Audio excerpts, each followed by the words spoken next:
Before we start, एक बात clear कर लो, ये ऑडियो बुक मोटिवेशन के लिए नहीं है, ये इंस्पिरेशन के लिए भी नहीं है, ये ऑब्जर्वेशन के लिए है। अगर तुम सिर्फ सुनना चाहते हो तो यहीं बंद कर दो, और अगर तुम समझना चाहते हो कि इंडिया में पैसा, पावर और साइलेंस कैसे काम करता है तो ध्यान से सुनो। मैं पौरिक त्रिवेदी आज मैं आपको एक ऐसी किताब के बारे में बताने जा रहा हूँ जो मेरी सबसे पसंदीदा किताबों में से एक है। लेकिन यह कोई साधारण किताब नहीं है, यह वह किताब है जिसे पढ़ने के बाद आप दुनिया को अलग नज़र से देखते हैं। यह वह किताब है जिसे कैथोलिक चर्च ने डेविल्स बाइबल कहकर बंद कर दिया था। ये वो किताब है जिसे नेपोलियन ने अपने बिस्तर के पास रखा था, जिसे स्टालिन ने रात रात पढ़ा, जिसे मुसोलिनी ने अपनी पीएचडी के लिए चुना और जिसे हेनरी किसिंजर ने राजनीति की सबसे ईमानदार किताब कहा। 500 साल पहले 1513 में एक बेरोजगार, यातना झेल चुके राजनयिक ने अपनी जेल की कोठरी से बाहर आकर महज कुछ हफ्तों में एक ऐसी किताब लिख डाली जिसने हमेशा के लिए बदल दिया इस सवाल का जवाब। उस किताब का नाम है द प्रिंस और उसे लिखा था निकोलो मैकियावेली ने।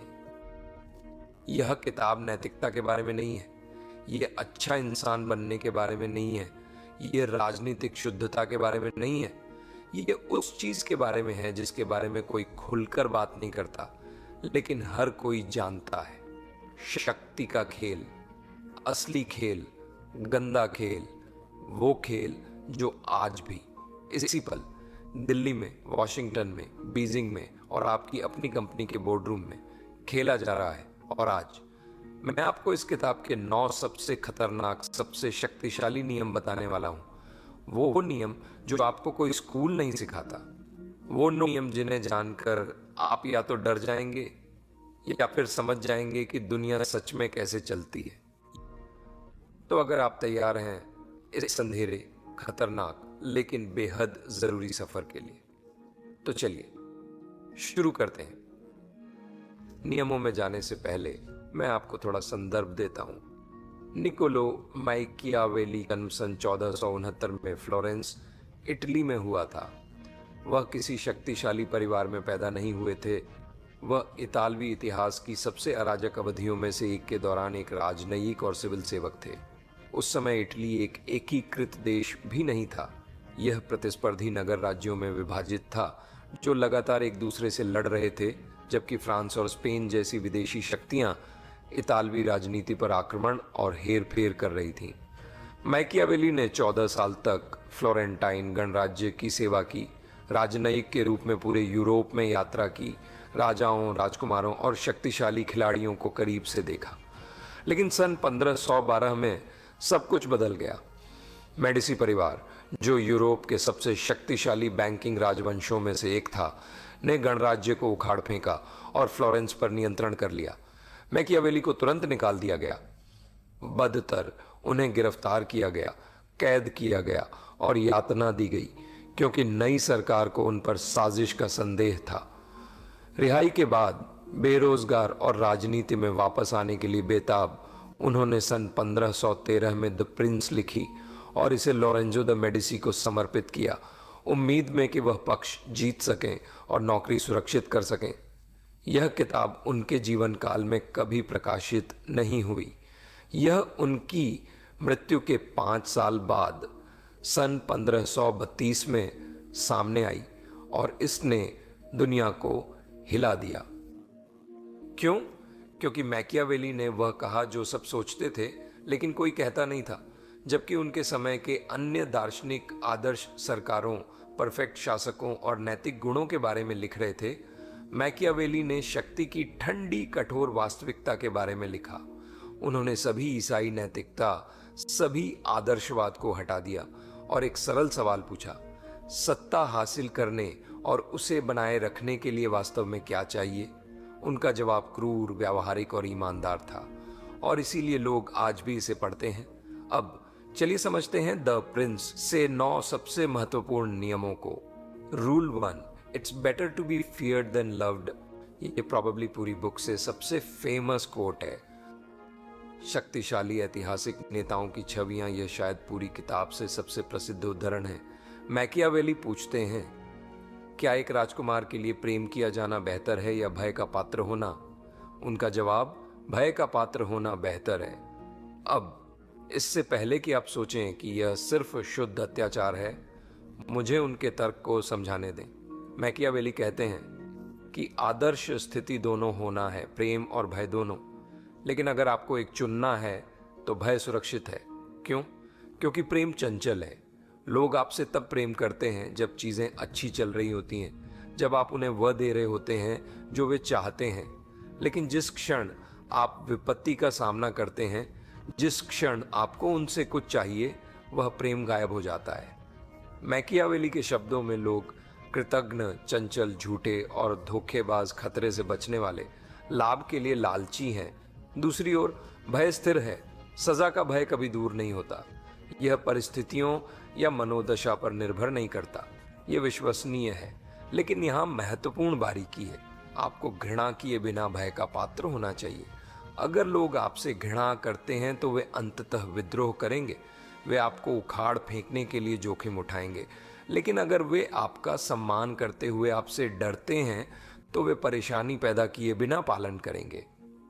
कुंजी है भय का रणनीतिक रूप से उपयोग करना, न कि क्रूरता से। मैकियावेली सेजारे बोर्जिया का उदाहरण देते हैं, एक निर्दयी इतालवी रईस। बोर्जिया ने शुद्ध बल और क्रूरता के माध्यम से क्षेत्रों को जीत लिया, लेकिन क्योंकि वह निर्णायक था और स्थिरता लाया, लोगों ने अंततः उसके शासन को स्वीकार कर लिया। वे उससे डरते थे, लेकिन वे उससे इतनी घृणा नहीं करते थे कि विद्रोह करें। व्यावहारिक निष्कर्ष, नेतृत्व में, चाहे व्यापार में हो या राजनीति में, पसंद किया जाना अच्छा है, लेकिन सम्मान और अधिकार अधिक मायने रखते हैं। लोग मजबूत नेताओं का अनुसरण करते हैं, भले ही वे व्यक्तिगत रूप से उन्हें पसंद न करें। Rule 2, the ends justify the means. साध्य साधनों को उचित ठहराते हैं। वर्णन करता, यह वह नियम है जिसने मैकियावेली के नाम को निर्दयता का पर्याय बना दिया। मैकियावेली का तर्क है कि एक शासक को शक्ति और स्थिरता बनाए रखने के लिए जो भी आवश्यक हो वह करना चाहिए। यदि झूठ बोलना, धोखा देना या यहाँ तक कि हत्या करना राज्य की अधिक भलाई प्राप्त करता है तो वो करें। अब इसका मतलब ये नहीं है कि मैकियावेली यादृच्छिक हिंसा या मनोरंजन के लिए क्रूरता को प्रोत्साहित कर रहे हैं। यहाँ मुख्य शब्द है आवश्यक। राजकुमार को आवश्यकता और परिस्थिति के अनुसार कार्य करना चाहिए। मैकियावेली लिखते हैं, एक राजकुमार को अनैतिक रूप से कार्य करने के लिए तैयार रहना चाहिए जब स्थिति इसकी मांग करे। मैं आपको किताब से एक उदाहरण देता हूं। मैकियावेली सेजारे बोर्जिया की प्रशंसा करते हैं कि उन्होंने एक क्रूर प्रशासक को नवविजित क्षेत्र को शासित करने के लिए नियुक्त किया। इस प्रशासक ने व्यवस्था लाने के लिए अत्यधिक हिंसा और उत्पीड़न का उपयोग किया। एक बार क्षेत्र शांत हो जाने पर बोर्जिया ने प्रशासक को सार्वजनिक रूप से फांसी दे दी, उसे आधा काट दिया और नगर के चौक में प्रदर्शित किया। क्यों? 2 कारण। इसने प्रशासक की क्रूरता के खिलाफ लोगों के गुस्से को संतुष्ट किया। इसने बोर्जिया को न्यायप्रिय और दयालु दिखाया, भले ही वह वही था जिसने पहली जगह में क्रूरता का आदेश दिया था। यह वही है जिसे मैकियावेली राजनीतिक सद्गुण कहते हैं। न केवल शक्ति को नियंत्रित करने की क्षमता, बल्कि शक्ति की उपस्थिति को भी। व्यावहारिक निष्कर्ष, वास्तविक दुनिया में परिणाम इरादों से अधिक मायने रखते हैं। इतिहास विजेताओं को आंकता है, तरीकों को नहीं। अगर आपकी रणनीति काम करती है तो लोग आपके कार्यों को पूर्वव्यापी रूप से उचित ठहराएंगे। अगर आप असफल होते हैं तो वे आपकी निंदा करेंगे, चाहे आपके इरादे कितने भी महान हो। रूल 3, भाग्य साहसी का साथ देता है। मैकियावेली का मानना था कि मानव मामले 2 शक्तियों द्वारा शासित होते हैं, वर्चू, कौशल, शक्ति, निर्णायकता, और फॉर्चूना, भाग्य, किस्मत, परिस्थिति। वह तर्क देते हैं कि भाग्य जीवन में होने वाली चीजों का लगभग आधा हिस्सा नियंत्रित करता है, लेकिन बाकी आधा हम पर निर्भर है। कुंजी है अवसर प्रस्तुत होने पर साहस पूर्वक कार्य करना। मैकियावेली भाग्य की तुलना एक उग्र नदी से करते हैं। जब यह बाढ़ आती है तो ये अपने रास्ते में सब कुछ नष्ट कर देती है, लेकिन एक बुद्धिमान राजकुमार शांति के समय में बांध और तटबंध बनाकर बाढ़ की तैयारी करता है। इसी तरह एक नेता को खतरों का अनुमान लगाना चाहिए और संकट से पहले निर्णायक रूप से कार्य करना चाहिए। लेकिन यहाँ महत्वपूर्ण हिस्सा है, भाग्य युवा, आक्रामक और साहसी का पक्ष लेता है। मैकियावेली कहते हैं, भाग्य एक महिला है और यदि आप उसे अपने नियंत्रण में रखना चाहते हैं तो उसे मारना और बुरा व्यवहार करना आवश्यक है। अब हमें इसे 16वीं शताब्दी के संदर्भ में समझना होगा। मैकियावेली जो कह रहे हैं वह ये है कि निष्क्रिय नेता जो उस चीजों के होने की प्रतीक्षा करते हैं भाग्य द्वारा कुचल दिए जाएंगे। सक्रिय आक्रामक नेता जो अवसरों को पकड़ते हैं इसे नियंत्रित करेंगे। व्यावहारिक निष्कर्ष, अनुमति की प्रतीक्षा न करें, सही क्षण की प्रतीक्षा न करें। जब आप एक अवसर देखें तो तेजी से और निर्णायक रूप से कार्य करें। हिचकिचाहट शक्ति का दुश्मन है। रूल 4, अपने शत्रुओं को पूरी तरह से कुचल दें। यह नियम कठोर है, लेकिन मैकियावेली इसके बारे में बहुत स्पष्ट है। वह लिखते हैं, पुरुषों को या तो लाड प्यार किया जाना चाहिए या नष्ट कर दिया जाना चाहिए। वे छोटी मोटी चोटों का बदला लेंगे, लेकिन वे गंभीर चोटों के लिए ऐसा नहीं कर सकते। दूसरे शब्दों में, यदि आप किसी को चोट पहुंचाने जा रहे हैं तो उन्हें इतनी बुरी तरह चोट पहुंचाएं कि वे जवाबी कार्रवाई न कर सकें। यह यादृच्छिक हिंसा के बारे में नहीं है, यह रणनीतिक गणना के बारे में है। यदि आप किसी क्षेत्र को जीतते हैं या किसी प्रतिद्वंद्वी को हराते हैं तो आपके पास 2 विकल्प हैं। 1, उन्हें पूरी तरह से जीतें, उनके साथ अच्छा व्यवहार करके, उन्हें अपने तंत्र में एकीकृत करके, उन्हें वफादार बनाकर। 2, उन्हें पूरी तरह से नष्ट करें ताकि वे आपको फिर कभी धमकी न दे सकें। सबसे बुरी चीज जो आप कर सकते हैं वह है बीच में कुछ, उन्हें इतना चोट पहुंचाना कि वे आपके शत्रु बन जाएं, लेकिन उन्हें इतना मजबूत छोड़ दें कि वे बदला ले सकें।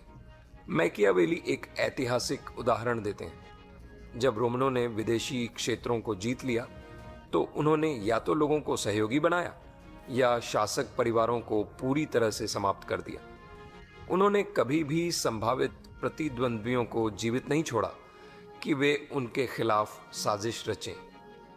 इस नियम का एक अंधेरा पक्ष है, लेकिन इसका एक व्यावसायिक अनुप्रयोग भी है। प्रतिस्पर्धी उद्योगों में आधे उपाय काम नहीं करते। यदि आप प्रतिस्पर्धा करने जा रहे हैं तो प्रभुत्व करें।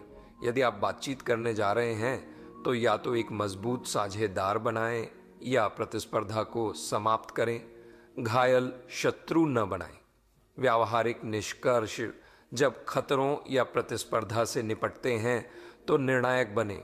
या तो उन्हें सहयोगियों में बदलें या उन्हें पूरी तरह से निष्क्रिय करें। प्रतिशोध के लिए जगह न छोड़ें। रूल 5, सद्गुणी दिखें लेकिन लचीले रहें। यह द प्रिंस के सबसे निंदक फिर भी व्यावहारिक नियमों में से एक है।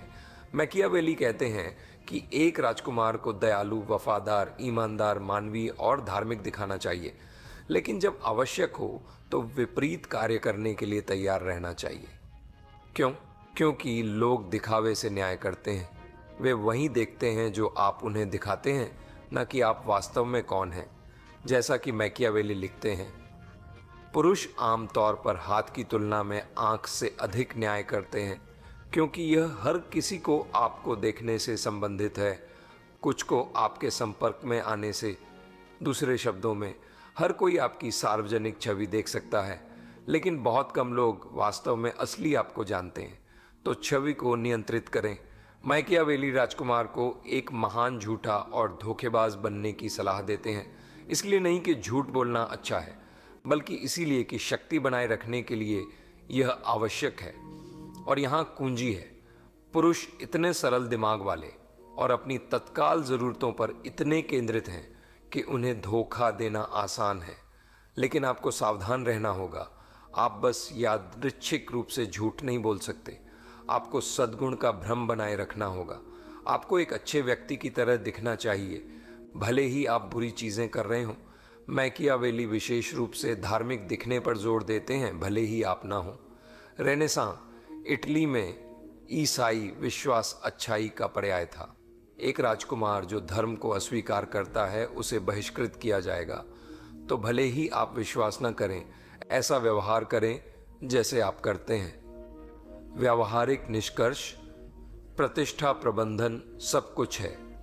नियंत्रित करें कि लोग आपको कैसे देखते हैं। रणनीतिक बने कि आप दुनिया को क्या दिखाते हैं और अपने वास्तविक उद्देश्यों को छिपाए रखें। रूल 6, घृणा या तिरस्कार से बचें। नियम एक याद है, भय प्रेम से बेहतर है, लेकिन एक सीमा है। मैकियावेली बहुत स्पष्ट है। आप भय के पात्र हो सकते हैं, लेकिन आपको कभी भी घृणा नहीं किया जाना चाहिए। क्यों? क्योंकि घृणा विद्रोह की ओर ले जाती है। अगर लोग आपसे पर्याप्त घृणा करते हैं तो वे आपको उखाड़ फेंकने के लिए अपनी जान जोखिम में डालेंगे। कोई किला, कोई सेना, कोई भी भय की मात्रा आपको ऐसी आबादी से नहीं बचा सकती जो आपसे घृणा करती है। तो आप घृणा से कैसे बचते हैं? मैकियावेली विशिष्ट सलाह देते हैं। 1, लोगों के संपत्ति या महिलाओं को न चुराएं। ये 2 चीजें लोगों को किसी भी चीज से अधिक घृणा करती हैं। लोग बहुत सी चीजें सहन कर सकते हैं, लेकिन उनकी संपत्ति लेना या उनके परिवारों का उल्लंघन करना उन्हें आजीवन शत्रु बना देगा। 2, लालची या असंगत न दिखें। लालच आपको तिरस्कृत बनाता है। असंगतता आपको कमजोर और अप्रत्याशित दिखाती है, जो तिरस्कार पैदा करती है। 3, जनता को संतुष्ट रखें। आपको लोगों को खुद से प्रेम करने की आवश्यकता नहीं है, लेकिन आपको उन्हें सक्रिय रूप से घृणा नहीं करने की आवश्यकता है।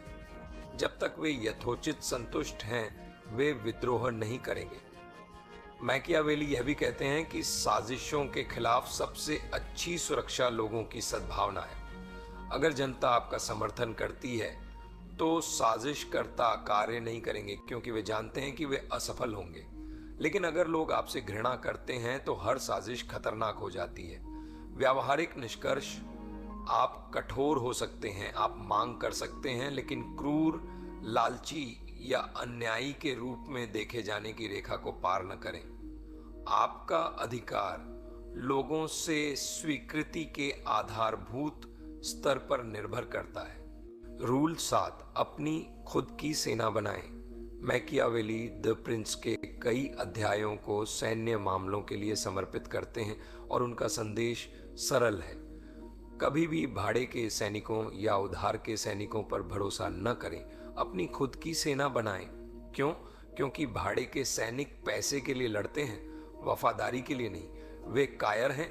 चीजें कठिन होते ही वे आपको छोड़ देंगे, और अगर वे जीतते हैं तो वे आपके खिलाफ हो सकते हैं। सहायक बल, किसी सहयोगी से उधार लिए गए सैनिक और भी खतरनाक हैं। अगर वे जीतते हैं तो आप उनके ऋणी हैं, अगर वे हारते हैं तो आप बर्बाद हो जाते हैं। किसी भी तरह से आप नियंत्रण में नहीं हैं। मैकियावेली कहते हैं कि एकमात्र विश्वसनीय सेना वह है जो आपके अपने नागरिकों से बनी हो। वे अपने घर, अपने परिवार, अपने राज्य के लिए लड़ते हैं। उनका खेल में दांव है। वह लिखते हैं, एक राजकुमार को हमेशा सैन्य मामलों पर ध्यान देना चाहिए यदि वह सत्ता में बने रहना चाहता है, लेकिन यह केवल सेना होने के बारे में नहीं है। एक राजकुमार को सैन्य रणनीति को समझना चाहिए। उसे अपने क्षेत्र के भूभाग का अध्ययन करना चाहिए। उसे पिछले युद्धों और महान सेनापतियों के बारे में पढ़कर इतिहास से सीखना चाहिए। युद्ध के लिए शारीरिक और मानसिक तैयारी आवश्यक है। मैकियावेली लगातार युद्ध के युग में लिख रहे थे, लेकिन यह सिद्धांत आज लागू होता है। व्यापार में, राजनीति में, किसी भी प्रतिस्पर्धी क्षेत्र में कभी भी अपनी मुख्य शक्ति को बाहर न सौंपें। यदि आप अपने सबसे महत्वपूर्ण कार्यों के लिए दूसरों पर निर्भर हैं तो आप असुरक्षित हैं। व्यावहारिक निष्कर्ष, अपनी खुद की टीम बनाएं, अपनी खुद की क्षमताएं विकसित करें। अपने अस्तित्व के लिए आवश्यक चीजों के लिए बाहरी ठेकेदारों या उधार के संसाधनों पर भरोसा न करें। रूल 8, समय के साथ अनुकूलित करें। मैकियावेली देखते हैं कि कुछ राजकुमार बदलती परिस्थितियों के अनुसार अपने व्यवहार को अनुकूलित कर सकते हैं, और यही कारण है कि वे असफल होते हैं। वह लिखते हैं, जो कोई भी निरंतर सफलता चाहता है उसे समय के साथ अपना आचरण बदलना चाहिए। कुछ स्थितियां सावधानी की मांग करती हैं, अन्य साहस की मांग करते हैं। कुछ को दया की आवश्यकता है, अन्य को क्रूरता की आवश्यकता है। समस्या ये है कि अधिकांश नेताओं की एक निश्चित शैली होती है। वे या तो हमेशा आक्रामक होते हैं या हमेशा सावधान रहते हैं। वे समायोजित नहीं करते। मैकियावेली तर्क देते हैं कि वास्तव में महान राजकुमार वह है जो स्थिति को पढ़ सकता है और तदनुसार अपना दृष्टिकोण बदल सकता है। वह पोप जूलियस द्वितीय का उदाहरण देते हैं जो आवेगी और आक्रामक थे। यह उनके लिए काम आया क्योंकि समय साहसिक कार्रवाई के पक्ष में था। लेकिन अगर परिस्थितियां अलग होती तो उनकी शैली आपदा की ओर ले जाती। मैकियावेली के अनुसार त्रासदी यह है कि लोग शायद ही कभी अपनी प्रकृति को बदलते हैं। एक सावधान व्यक्ति सावधान रहता है, एक आक्रामक व्यक्ति आक्रामक रहता है, और जब समय बदलता है तो वे असफल हो जाते हैं। व्यावहारिक निष्कर्ष, लचीलापन शक्ति है। खुद को एक रणनीति या शैली से न बांधें, कमरे को पढ़ें, परिस्थितियों के अनुसार समायोजित करें। जो कल काम करता था वह कल काम नहीं कर सकता। रूल 9, बुद्धिमान सलाहकार चुनें, चापलूसों से बचें। यह मैकियावेली की अंतिम महत्वपूर्ण सलाह है। एक राजकुमार के सलाहकारों की गुणवत्ता उसकी बुद्धिमत्ता को प्रकट करती है। वह लिखते हैं, एक शासक की बुद्धिमत्ता का अनुमान लगाने की पहली विधि उन पुरुषों को देखना है जो उसके आसपास हैं। अगर एक राजकुमार खुद को सक्षम, ईमानदार सलाहकारों से घेरता है तो वह बुद्धिमान है। अगर वह खुद को चापलूसों और हाँ में हाँ मिलाने वालों से घेरता है तो वह एक मूर्ख है। लेकिन यहाँ समस्या है, हर कोई राजकुमार की चापलूसी करना चाहता है। हर कोई उसे वह बताना चाहता है जो वह सुनना चाहता है। तो एक राजकुमार ईमानदार सलाह कैसे प्राप्त करता है? मैकियावेली कहते हैं, चुनिंदा लोगों को आपको सच बताने की अनुमति दें। विश्वसनीय सलाहकारों का एक छोटा समूह बनाएं जिन्हें आपकी आलोचना करने और आपके विचारों को चुनौती देने की अनुमति है। यहाँ तक कि प्रोत्साहित किया जाता है, लेकिन स्पष्ट करें कि केवल उन्हें ही यह विशेषाधिकार है। किसी को भी आपको सवाल करने की अनुमति न दें या आप कमजोर दिखेंगे। उसी समय सलाहकारों को कभी भी आपको नियंत्रित न करने दें। उनके इनपुट को सुनें, लेकिन अपने खुद के निर्णय लें। एक राजकुमार जो सलाहकारों पर बहुत अधिक निर्भर करता है वह अनिर्णायक और कमजोर दिखता है। संतुलन नाजुक है। परामर्श के लिए खुले रहें, लेकिन कभी भी चापलूसी से प्रभावित न हो। अपने खुद के विकल्प बनाएं। व्यावहारिक निष्कर्ष, खुद को ऐसे लोगों से घेरें जो आपको सच बताएंगे, भले ही यह असहज हो। लेकिन किसी और को अपने निर्णय लेने न दें। सलाह लें, फिर स्वतंत्र रूप से कार्य करें। So friends, these are Machiavelli के द प्रिंस से वो 9 नियम जो 500 साल बाद भी उतने ही सच हैं। 1, प्रेम से भय बेहतर है लेकिन घृणा कभी नहीं। 2, साध्य साधनों को उचित ठहराते हैं, जीत सब कुछ माफ कर देती है। 3, भाग्य साहसी का साथ देता है, डरने वाले हार जाते हैं। 4, अपने शत्रुओं को पूरी तरह से कुचल दें, आधा काम मौत का फरमान है। 5, सद्गुणी दिखें लेकिन लचीले रहें, चेहरा एक असलियत दूसरी। 4, घृणा से बचें, भय ठीक है, घृणा मौत है। 7, अपनी खुद की सेना बनाएं, दूसरों पर निर्भरता गुलामी है। 8, समय के साथ बदलें, कल की रणनीति आज की मौत हो सकती है। 9, सच बोलने वाले रखें, चापलूस नहीं। हाँ में हाँ मिलाने वाले आपको बर्बाद कर देंगे। अब मुझे पता है आप में से कुछ लोग सोच रहे होंगे, यह तो बहुत अंधेरा है, बहुत क्रूर है, क्या हमें ऐसा बनना चाहिए? देखिए, मैं आपसे झूठ नहीं बोलूंगा। मैकियावेली ने यह किताब इसलिए नहीं लिखी कि दुनिया को बेहतर बनाया जाए। उन्होंने यह किताब इसलिए लिखी क्योंकि यह दुनिया ऐसी ही है, चाहे आपको पसंद हो या नहीं, चाहे आप माने या नहीं। ये नियम आज भी काम कर रहे हैं। उस नेता के कार्यालय में जो आपसे प्रेम से बोलता है लेकिन आपसे डरवाता भी है। उस व्यापारी के बोर्डरूम में जो मुस्कुराते हुए हाथ मिलाता है लेकिन पीठ पीछे छुरा घोंपने को तैयार रहता है। उस राजनेता के भाषण में जो जनता से प्रेम की बात करता है लेकिन सत्ता के खेल में माहिर है। ये खेल चल रहा है आपके सामने, आपके आसपास, हर जगह। सवाल ये नहीं है कि ये खेल खेला जाता है या नहीं। सवाल ये है कि क्या आप इस खेल को समझते हैं। मैं ये नहीं कह रहा कि आपको एक निर्दयी तानाशाह बनना चाहिए, मैं ये नहीं कह रहा कि नैतिकता मायने नहीं रखती, लेकिन मैं ये ज़रूर कह रहा हूँ कि अगर आप नहीं जानते कि ये खेल कैसे खेला जाता है तो कोई और आपके साथ ये खेल खेलेगा और आप हारेंगे। द प्रिंस एक दर्पण है, एक ऐसा दर्पण जो हमें वो दिखाता है जो हम देखना नहीं चाहते, मानवीय स्वभाव का अंधेरा पक्ष, सत्ता की असली भाषा, सफलता की असली कीमत। और इसीलिए यह मेरी पसंदीदा किताबों में से एक है, क्योंकि यह मुझसे झूठ नहीं बोलती, यह मुझे वो नहीं बताती जो मैं सुनना चाहता हूँ, यह मुझे वो बताती है जो मुझे जानना चाहिए। तो आज से जब भी आप किसी नेता को देखें, किसी सफल व्यक्ति को देखें या अपने खुद के करियर के बारे में सोचें, याद रखिएगा दुनिया उतनी सीधी नहीं है जितनी दिखती है, और कभी कभी जीतने के लिए आपको भी शेर और लोमड़ी दोनों बनना पड़ता है। अगर आपको ये वीडियो पसंद आया तो लाइक बटन ज़रूर दबाएं। अगर आप ऐसी और किताबों के बारे में जानना चाहते हैं जो आपकी आंखें खोल दें तो चैनल को सब्सक्राइब करें और टिप्पणी में मुझे बताइए, क्या आप मैकियावेली से सहमत हैं?